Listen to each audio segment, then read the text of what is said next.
irreversibile e non autosufficiente ha chiesto di accedere al fine vita, ma si è vista respingere l'istanza. Caso simile a quello di Gloria, ma le conclusioni sono diverse. Denuncia la cellula Coscioni, il clima sta cambiando, Zaia intervenga. Morta dopo l'intervento al seno, indagati chirurgo e anestesista della clinica privata di Castelfranco. Siamo sconvolti, l'operazione era preparata con scrupolo, dicono dalla struttura. Tragico epilogo ad Asolo per le ricerche della 58enne Alessandra Gallina, il corpo senza vita della donna trovato in un canale scolmatore e a meno di 1 chilometro da casa. Ad un primo esame non ci sono tracce di violenza. Scontro mortale ormai nel pomeriggio, donna di 35 anni svolta lungo la strada e si schianta contro l'auto di un 77enne. Nell'impatto Luigi Bianchin perde la vita. Nel pomeriggio a Pezzan di Carbonera i funerali del 26enne travolto e ucciso a Treviso in bici mentre tornava dal lavoro. Il parroco: sentiamo un'ingiustizia profonda, una mamma e un papà non dovrebbero mai provare questo dolore. Continuano le ricerche del lupo del Piave che ieri sera è stato investito da un'auto a Maserata. Intanto un esperto lancia la proposta: sospendere la stagione della caccia fino a quando l'esemplare non verrà catturato. Le nuove frecce tricolori con la livrea ideata da Pininfarina dal 51esimo stormo di Strana a Jesolo per l'Air Show di domani. Abbiamo portato l'italianità del mondo, dice il comandante della pattuglia acrobatica. Torna il Treviso Comic Book Festival dal 27 al 29 settembre, eventi, workshop, mostre e tante occasioni per incontrare gli autori internazionali come Agathe Sorlet. Buonasera e ben ritrovati con l'edizione trevigiana dei nostri telegiornali. Apriamo con la vicenda di una donna trevigiana affetta da una malattia irreversibile e non autosufficiente. Ha chiesto di accedere al fine vita ma si è vista respingere la richiesta. Caso simile a quello di Gloria, ma le conclusioni sono state diverse. Denuncia la cellula Luca Coscioni, che aggiunge: il clima sta cambiando, Zaia intervenga. Nel caso di Gloria è stata data un'interpretazione estensiva del requisito del trattamento di sostegno vitale, e invece in questo caso più recente che ritenevamo avesse dei requisiti ancora più nitidi, è arrivato un diniego. Due casi simili, ma conclusioni diametralmente opposte. Da un lato la storia di Gloria, la trevigiana ammessa a suicidio medicalmente assistito nel luglio dell'anno scorso, tra i primi via libera in Italia. Dall'altro la vicenda di una seconda donna, sempre della provincia di Treviso, che nell'ultimo periodo ha chiesto di morire con dignità, ma che ha visto la sua richiesta respinta da parte dell'ULSS e degli organi competenti. È arrivato un diniego senza diciamo, allegata la motivazione, quindi poi è stata fatta la richiesta della motivazione. È una motivazione che noi a livello tecnico non condividiamo. La donna, malata irreversibile e non autosufficiente, ma totalmente capace di intendere e di volere. Attualmente non intende procedere con ricorso, ma potrebbe più avanti ripresentare la richiesta. Sullo sfondo c'è la sentenza con cui la Corte Costituzionale 2 mesi fa ha affermato che non vi può essere distinzione tra la situazione del paziente già sottoposto a trattamenti di sostegno vitale, di cui può chiedere l'interruzione, e quella del paziente che non vi è ancora sottoposto, ma ormai necessità di tali trattamenti per sostenere le sue funzioni vitali. Un principio che allarga le maglie della procedura e che di fatto ha portato la triestina Martina Oppelli, affetta da sclerosi multipla progressiva, a denunciare nei giorni scorsi l'azienda sanitaria giuliana per il reato di tortura. C'è poi la politica, con il dibattito che in Veneto si è riacceso dopo la vittoria alla Mostra del Cinema di Pedro Almodovar, proprio con un film sul fine vita. Mi ha commosso, era stato il commento a caldo del presidente Luca Zaia, che era ritornato a chiedere una legge nazionale. Io credo che appunto il presidente Zaia sia ben consapevole che il nostro legislatore nazionale non ha al momento intenzione di affrontare seriamente questo tema. Bisogna che a questo punto se ne torni a parlare in regione. A Venezia, dove va ricordato, un disegno di legge in materia era stato affossato dal Consiglio regionale a inizio anno tra veti e accuse reciproche.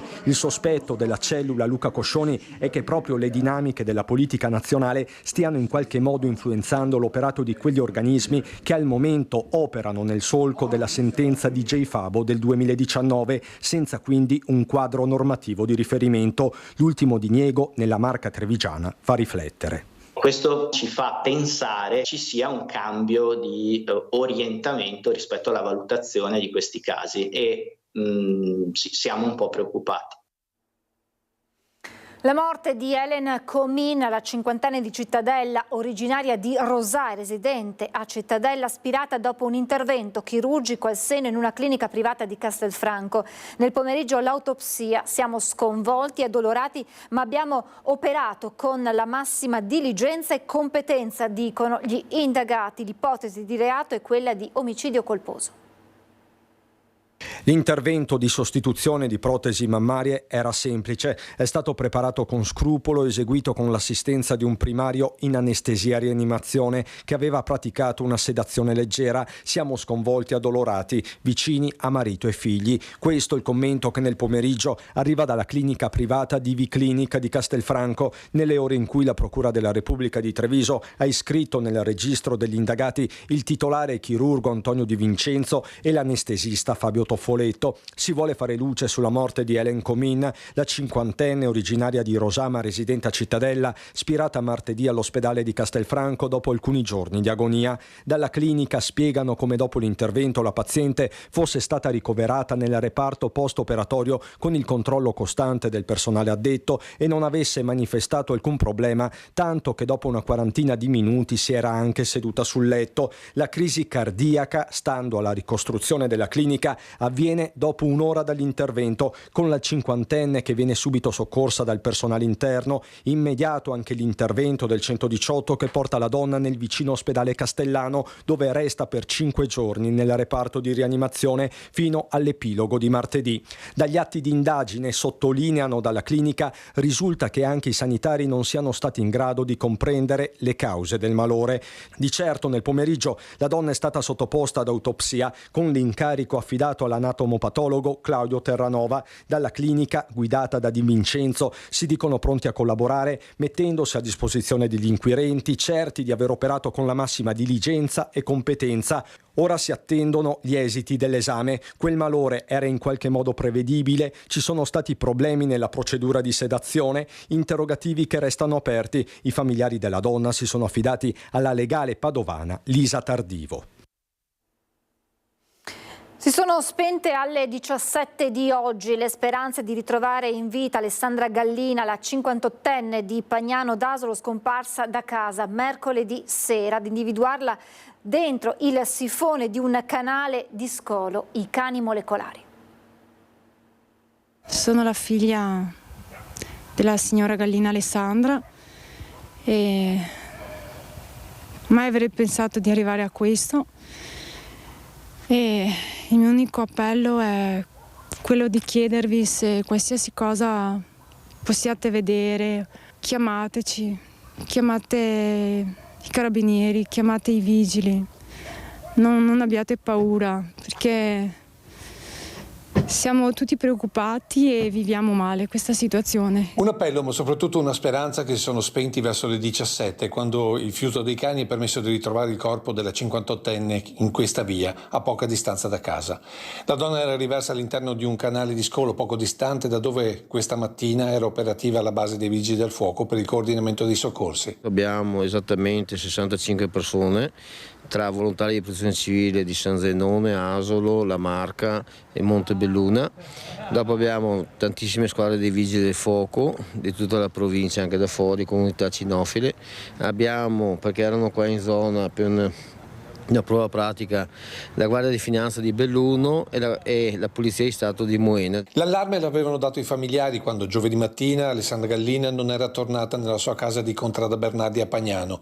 La donna era uscita a piedi mercoledì pomeriggio per andare a trovare i fratelli che abitano in via Carreggiate. Un'abitudine settimanale per un percorso sempre uguale che passava vicino alla chiesa del Casonetto, dove qualcuno l'aveva notata anche mercoledì. Ma la sera non aveva fatto ritorno e la figlia era andata prima a cercarla, poi aveva tentato inutilmente di mettersi in contatto con gli zii che vivono in una zona poco coperta dai cellulari. Oggi pomeriggio le ricerche si sono concentrate sul canale di via Carreggiate, nella zona lungo la provinciale, e quando il livello dell'acqua è calato dopo la pioggia di ieri, il corpo è emerso da un sifone. Secondo una testimonianza, la donna avrebbe avuto un malore, poi la forte corrente d'acqua dove sarebbe precipitata avrebbe fatto il resto. Solo nei prossimi giorni si saprà se Alessandra Gallina è stata vittima di un malore o è morta per annegamento. Ancora un incidente mortale sulle strade della Marca, la tragedia nel pomeriggio a Ormelle, a perdere la vita Luigi Bianchin, 77 anni, morto nello scontro frontale tra la sua auto e un'altra vettura. Ci lascia veramente esterrefatti questa tragedia, questo ennesimo incidente, perché la famiglia Bianchin è conosciutissima e stimatissima a Roncadelle. È sconvolto il sindaco di Ormelle, Andrea Manente, dopo la notizia della morte di Luigi Bianchin, vittima di un incidente stradale accaduto nel pomeriggio. La tragedia si è consumata intorno alle 15 in via San Maurizio, secondo una prima ricostruzione dei carabinieri di San Polo, intervenuti per i rilievi. Sembra che l'auto condotta da una cittadina cinese di 35 anni stesse svoltando a sinistra quando si è scontrata frontalmente con la vettura di Luigi Bianchin. L'impatto è stato violentissimo. Sul posto i sanitari del SUEM che hanno immediatamente soccorso l'anziano. Le sue condizioni sono apparse subito molto gravi e purtroppo durante il trasporto in ospedale il cuore ha smesso di battere. Ferita lievemente la 35enne. Ora i militari dell'Arma sono al lavoro per ricostruire l'esatta dinamica della tragedia che ben presto ha raggiunto la frazione di Roncadelle, dove la famiglia Bianchin è molto conosciuta. Il primo cittadino ricorda così Luigi, ex imprenditore, ora in pensione. È un grande lavoratore, sempre legato alla famiglia, quindi un tipico veneto, legato alla famiglia, grande lavoratore ma anche disponibile verso la comunità. Bianchin lascia la moglie, i figli William e Raul che gestiscono una carrozzeria a Roncadelle e un concessionario auto a Ponte di Piave e gli amati nipoti. Sul profilo Facebook di Luigi momenti di vita quotidiana, istantanei di felicità, i viaggi, le serate in compagnia, il suo grande sorriso che nessuno potrà dimenticare. Il dolore è grande, quindi alla famiglia, ai figli William e Raul che si sono sempre adoperati anche per la saga di Roncadelle, per il gruppo di amici di Roncadelle, le condoglianze a parte mia e tutta l'amministrazione. E nel pomeriggio nella chiesa di Pezzan di Carbonera l'ultimo saluto a Marco Carraretto, 26enne, morto sabato scorso dopo essere stato investito dall'auto condotta da un coetaneo a Treviso in viale Vittorio Veneto. Il ragazzo stava rientrando a casa in bicicletta dopo aver terminato di lavorare.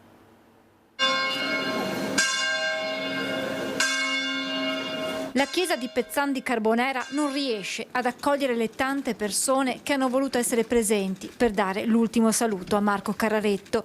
Ci sono la mamma e il papà, i familiari, gli amici e i colleghi. Per tutti è difficile, impossibile, accettare che Marco non ci sia più, che la sua vita sia finita lungo una strada mentre stava tornando a casa dal lavoro. Ci sono tante domande, sono tanti perché, e alle volte questi perché sono appunto rivolti a Dio. Sentiamo che c'è un'ingiustizia profonda, c'è qualcosa che va in senso contrario all'ordine della vita. Sappiamo bene che un papà o una mamma non dovrebbero mai dover sopportare questo dolore. Nella vita ci sono dei momenti positivi, ma sappiamo che ci sono anche delle mazzate, ha continuato il parroco durante la toccante omelia. Nel nostro cuore ci sono i ricordi della sua esistenza, le cose belle vissute insieme, i tratti positivi del suo carattere, della sua personalità, i suoi aspetti unici. Al termine delle esequie, sul feretro ricoperto da una cascata di fiori gialli e arancioni è stata appoggiata una compilation di musica house, quella musica che Marco amava tanto.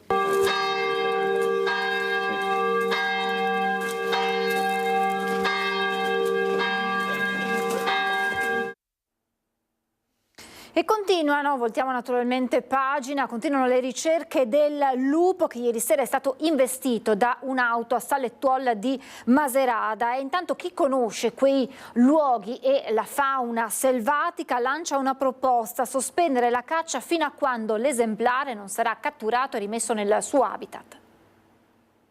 Io consiglierei di sospendere questa battuta di caccia di domenica, perché sicuramente peggioreranno la cosa, perché invece di rimanere all'interno scapperanno più distanti ancora. Sospendere momentaneamente la caccia in questo angolo di Marca, lungo la golena del Piave, dove da mesi si aggirano 1 o forse 2 esemplari di lupo. È qui a Salettuol di Maserata che ieri sera l'auto condotta da una donna ha urtato l'animale sbucato all'improvviso in mezzo alla strada per poi scappare tra i vigneti, probabilmente ferito. Sul posto insieme ai carabinieri sono intervenuti gli esperti del CRAS e la polizia veterinaria che per tutta la notte hanno cercato l'animale, trovando tra i filari delle orme che sarebbero compatibili con il lupo. Dalla descrizione data dall'automobilista si tratterebbe proprio del canide avvistato tra Breda, Spresiano, Ponte di Piave e Maserata. Chi conosce questi luoghi e la fauna che solitamente li abita cerca di dare una spiegazione al perché il lupo si sia spostato dalle zone più isolate dove era stato avvistato fino a qualche settimana fa ai centri abitati. Dal mese di agosto i cacciatori in questa zona c'è l'addestramento per prepararsi alla caccia. Purtroppo questi poveri animali affamati, spaesati, vengono scacciati dagli stessi cani e scappano fuori dall'argine, vanno vicino alle case anche per salvarsi a questo punto. Da qui l'appello a sospendere la caccia fino a quando il lupo non sarà catturato e riportato nel suo habitat naturale. Bloccare per un periodo finché questi animali non verranno catturati, di bloccare almeno nell'asta del Piave, da argine a argine del Piave, dai ponti della ferrovia fino su al Montello, di chiudere completamente la caccia. Zanot, che vive da sempre in Golena, è testimone dei cambiamenti della fauna in quest'area di Marca. Qui da me si sono stati sempre visti caprioli, cinghiali, qualche cervo, volpi ce ne sono tante, ma lupi non si sono mai stati visti. Qui sul Piave, alle Golena, c'è un'autostrada per questi selvatici e ci sarà sempre di più, perché finché aumenterà la popolazione in montagna, questi verranno in cerca di cibo verso la pianura. L'Ufficio Scolastico Regionale Ambito Territoriale di Treviso ha assegnato le risorse per mantenere le 2 classi seconde del plesso montebellunese dell'Istituto Agrario Sartor. Mercoledì, nel primo giorno di lezione, le 28 famiglie interessate avevano mandato a scuola i propri figli, che si erano però fermati davanti al cancello dell'istituto senza entrare in aula al suono della prima campanella. Una protesta, la state vedendo nelle immagini, contro l'accorpamento delle 2 seconde in un'unica sezione di 28 ragazzi. Oggi la soluzione da parte dell'Ufficio Scolastico Regionale Ambito Territoriale di Treviso, che ha trovato appunto le risorse necessarie concedendo il mantenimento delle 2 classi separate. E a proposito di scuola, con l'avvio dell'anno scolastico si ripresenta il problema dei bus affollati e degli studenti che rimangono a terra o che vengono fatti scendere. È la denuncia che arriva da una nostra ascoltatrice che lamenta come questa situazione appunto si ripeta puntualmente ogni anno. I ragazzi dicono pochi bus, sempre in ritardo, torniamo a casa anche un'ora dopo.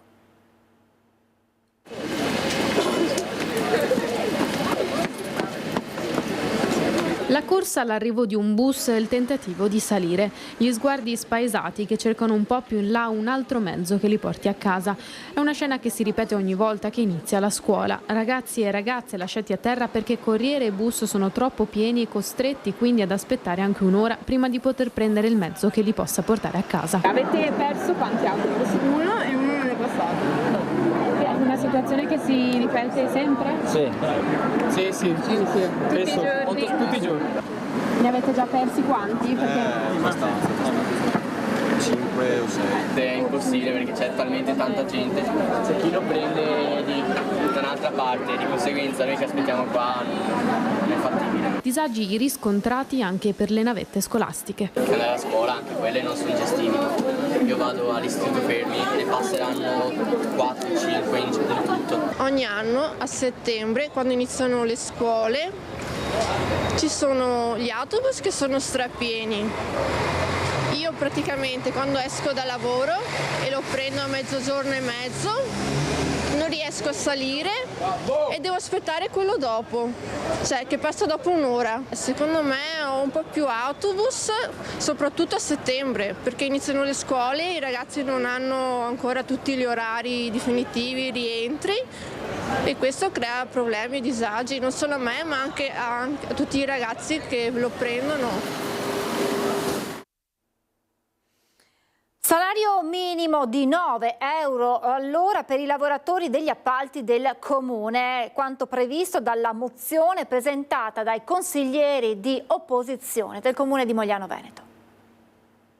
Decidere sia che tipo di contratti chiedere all'interno dei capitolati d'appalto quando si mette la gara d'appalto, sia anche chiedere che in questi contratti i lavoratori siano inseriti con un tetto salariale minimo di 9 euro all'ora. Questi contenuti della mozione presentata dai consiglieri comunali di opposizione di Mogliano, che impegna il Comune trevigiano, anche se con l'articolo 11 del Codice degli Appalti può essere attuato da ogni amministrazione, ad adottare per i lavoratori coinvolti negli appalti dell'ente un salario minimo di 9 euro all'ora.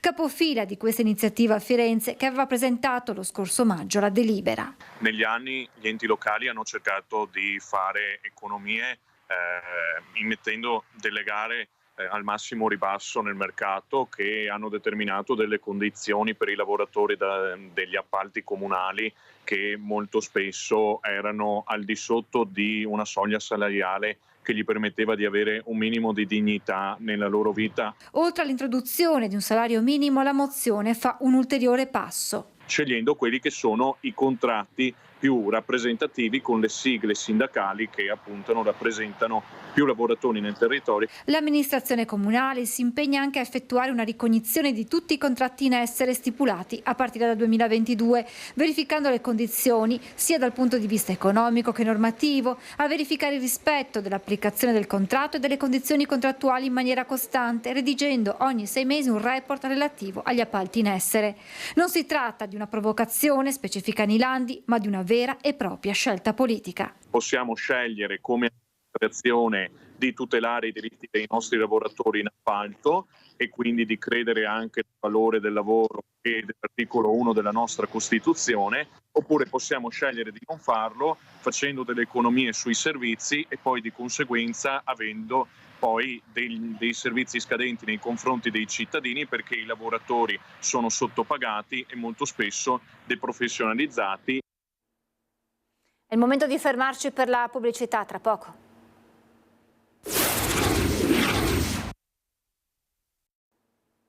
Rieccoci in diretta, parliamo delle frecce tricolori, oggi le prove, domani invece a partire dalle 14 appuntamento con Jesolo Air Show che festeggia 26 anni e quest'anno segna l'abbraccio tra l'Italia e le frecce tricolori di ritorno dal tour negli Stati Uniti. Per questioni di organizzazione e sicurezza, come ogni anno, saranno vietati l'accesso alla riva e la balneazione in entrambe le giornate, modifiche al traffico e alla sosta. In occasione dell'appuntamento è arrivato anche il saluto del presidente Zaia. Velocità e dinamismo, eleganza e potenza, le frecce tricolori, ha commentato, sono il nostro orgoglio e continuano ad appassionare con figure acrobatiche disegnate nei cieli dagli 11 storici MB339 che presto cederanno il posto al jet M346, segnando così l'inizio di una nuova era del reparto di punta dell'aeronautica militare.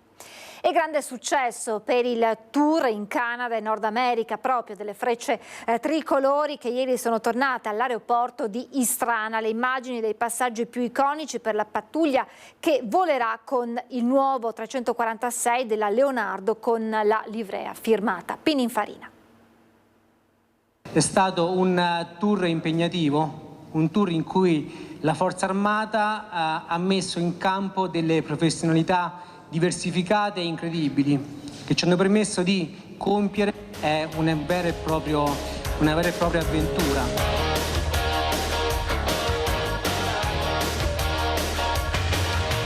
Immagini delle esibizioni che hanno portato le nostre frecce tricolori dall'altra parte del mondo in un tour tra Canada e Nord America di grandissimo successo. Immagini che sono state presentate al loro ritorno in Italia ad Istrana, accolti non solo dallo Stato Maggiore dell'Aeronautica ma dal Ministro della Difesa Guido Crosetto, che ha ascoltato con interesse quello che in gergo è stato un debriefing del comandante della pattuglia sulla missione. Il 10 giugno di quest'estate siamo partiti da Rivolto quando con 11 MB e con i velivoli di supporto abbiamo lasciato l'Italia, abbiamo fatto scalo nell'Europa continentale, poi in Scozia, poi in Islanda, poi in Groenlandia. Una grande sfida per noi è atterrare in posti così remoti, per poi giungere in Canada. Da lì è stato un susseguirsi di esibizioni, ma soprattutto di incontri con i nostri emigranti, come ha ricordato il comandante dello Stato Maggiore dell'Aeronautica Militare. Avevamo l'esigenza di ringraziare gli italoamericani che in silenzio vivono laggiù. A Chicago, per esempio, all'Italy Italy hanno ricevuto una festa con tutte macchine, la gente per strada, erano gli eroi del momento. La gente è corsa come passaparola perché mano a mano che sapevano che stavano arrivando si spostavano da uno stato all'altro degli Stati Uniti per vederli e per abbracciarli. Ma la base di Strano è stata anche la cornice per la presentazione dei nuovi aerei delle Frecce Tricolori. Sono i 346 dell'italiana Leonardo, con un'altrettanta firma italiana famosa nel mondo, Pininfarina. Aerei presentati così.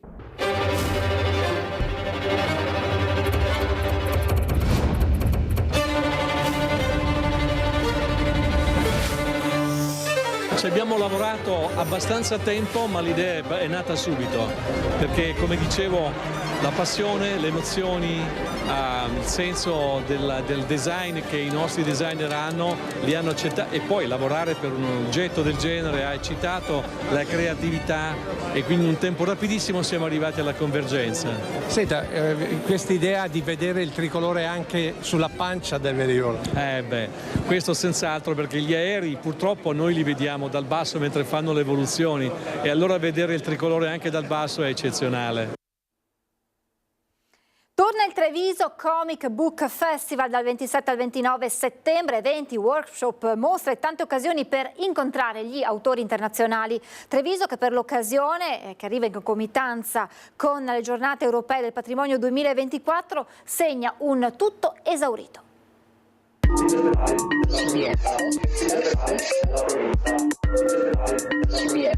Un'esplosione di colori e novità e tanti eventi. Il Treviso Comic Book Festival, alla sua 21esima edizione, torna dal 27 al 29 settembre ad invadere le strade e i locali della città, che segna già un tutto esaurito. Un evento importante che coinvolge tutto Treviso, una città intera che si muove attorno a questo festival, mette in moto energie, mette in moto allegria, cultura e competenza. Tutto il sistema cittadino si sta raccogliendo attorno a queste 3 giornate, che vanno a coincidere anche le ultime 2 con le giornate europee del patrimonio, al punto tale che tutti gli alberghi, tutte le situazioni di ricezione della città sono sold out. Come da tradizione siamo nei nostri luoghi, per cui Fondazione Benetton Studi Ricerche, Cadanoal Casa Robegan, le Gallerie dell'Artistico, tanti locali del centro. Tra i nomi importanti senz'altro Aga Sorlé, autrice francese anche del nostro manifesto, la mostra dedicata ai 700 anni di Marco Polo e la grande mostra collettiva dedicata ai 40 anni delle Tartarughe Ninja, tutta italiana. La tradizionale mostra mercato sabato 28 e domenica 29, con 25 case editrici presenti, 30 autoproduzioni e oltre 200 tra autori e autrici pronti a incontrare il pubblico. Non solo le mostre, ma anche incontri con fumettisti internazionali e workshop dedicati ai più piccoli e anche ai ragazzi.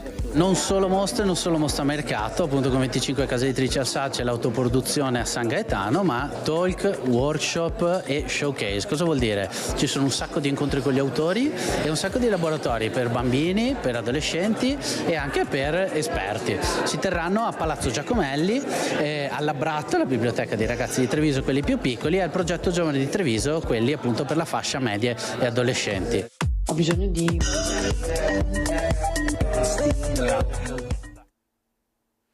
E adesso sentiamo con il generale Giancarlo Iannicelli che tempo ci accompagnerà nei prossimi giorni. Precipitazioni abbondanti nelle ultime ore hanno interessato tutto il nostro territorio, dovuto al passaggio di un sistema perturbato proveniente dal nord Europa, dalla Scandinavia, e ha portato con sé aria fredda. Gli effetti sono stati evidenti, con temperature che repentinamente sono scese al di sotto della media, e quindi ci hanno indotto a metterci veramente a riaprire gli armadi e a mettere qualcosa di pesante addosso. E ora la situazione va migliorando, vedete sulla carta del tempo l'anticiclone della zona diffusore si espande su di noi, isola quest'aria fredda gradualmente, però dalla sua posizione, almeno per ora, per le prossime ore, mantiene viva questa discesa di aria, diciamo, un po' più fredda, e quindi continua ad abbassare le temperature. Quindi per domani una nuvolosità irregolare, a tratti anche intensa, non sono previsti dei fenomeni particolari e diffusi. Per domenica ulteriore miglioramento, perché l'anticiclone si rinforza e quindi abbiamo un cielo poco nuvoloso, normalmente anche con ampi spazi di sereno, e una variabilità ci accompagnerà per tutta la prossima settimana. Con questa situazione i venti sono ancora da nord con qualche rinforzo, ma per poco poi tenderanno a variare già da domenica. Le temperature, come diceva il fatto dolente veramente, le minime 7-8 gradi ancora per domani e le massime 16-17 gradi, piuttosto basse. Poi da domenica velocemente le minime si porteranno intorno ai 11-12 gradi, le massime 22-23 gradi. Queste saranno le temperature anche della prossima settimana. L'Alta Adriatica ancora è mosso, molto mosso, ma il moto ondoso tende lentamente ad attenuarsi. È tutto. E noi invece apriamo la pagina con le notizie da Belluno e provincia.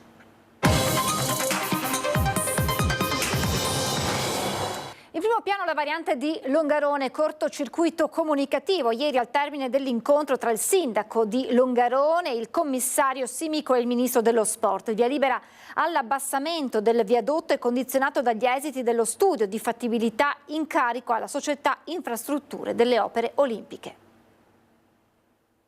Variante di Longarone, sì all'abbassamento del viadotto, si è letto nel comunicato inviato dal Comune di Longarone spedito alle redazioni alle 16:24 di ieri, a conclusione del tavolo in municipio con il commissario Simico Saldini e il ministro dello sport Abodi.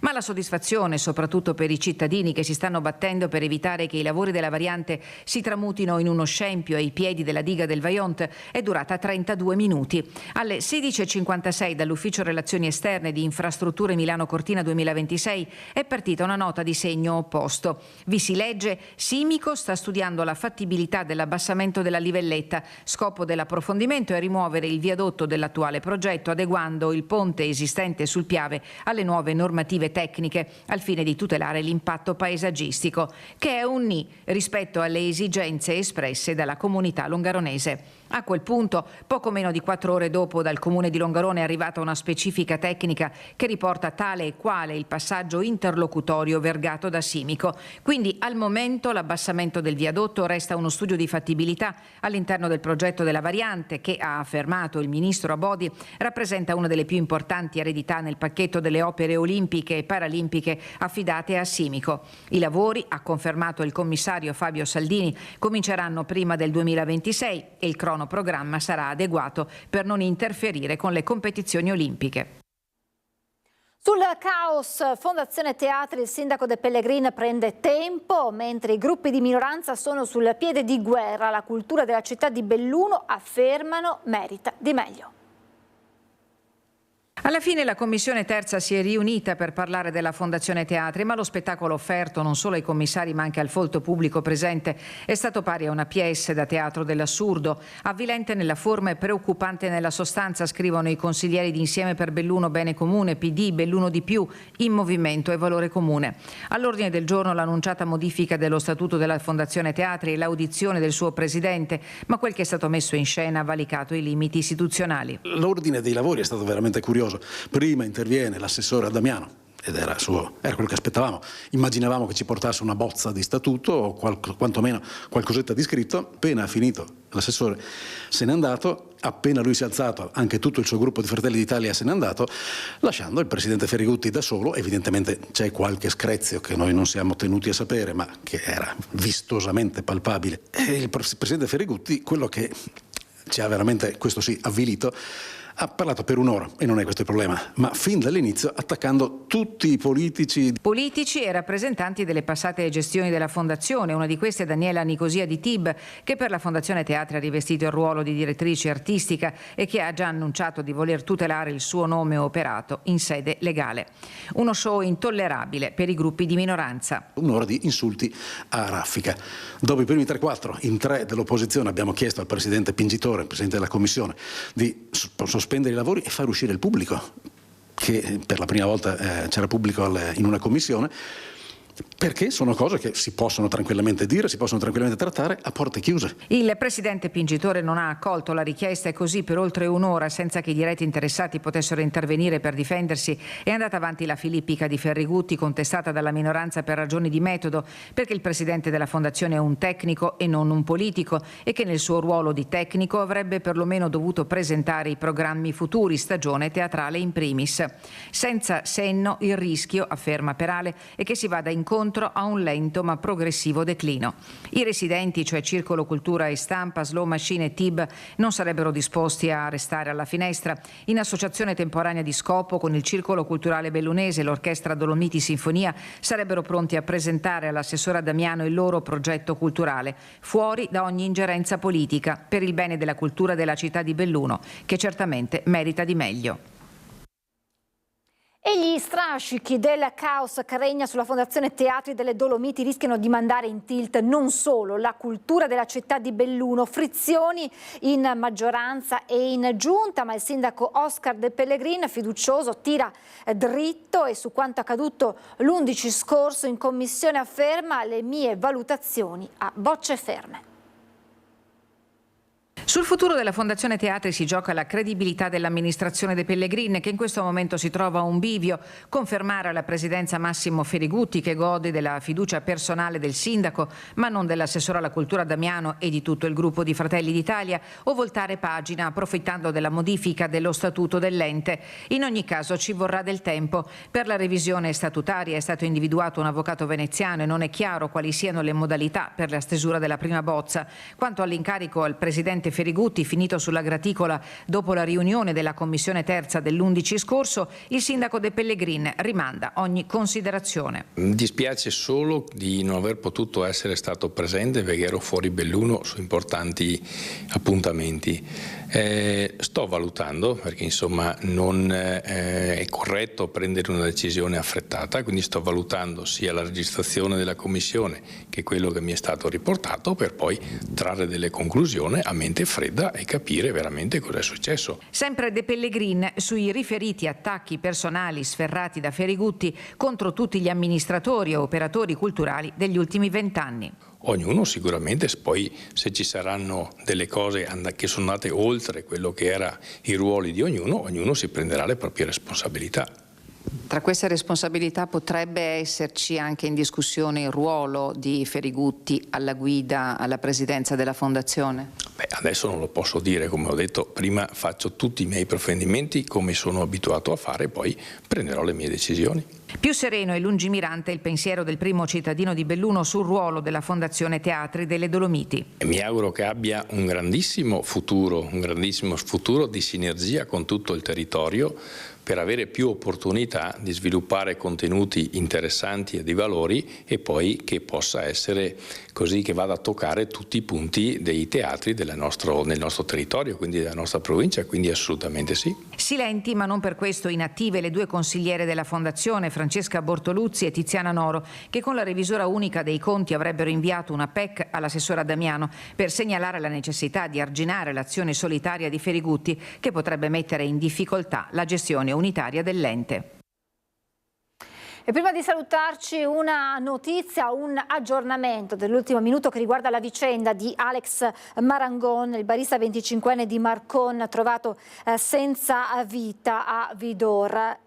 Sono arrivato prima in una casa condivisa, adesso ho mangiato una pizza, sembra che ci siano buone proposte, tante news, ho già detto che non faccio tutta la stagione, andrò a fare una cerimonia con l'ayahuasca. Sono le parole diffuse oggi da pomeriggio 5 che Alex Marangon avrebbe inviato con un messaggio ad un amico poche ore prima di morire nella notte tra il 29 e il 30 giugno nel corso di un rito sciamanico nell'abbazia di Vidor. La dinamica del decesso scoperto il 2 luglio è ancora da chiarire. Il giovane è caduto, secondo le dichiarazioni di alcuni testimoni, da un dirupo di una decina di metri.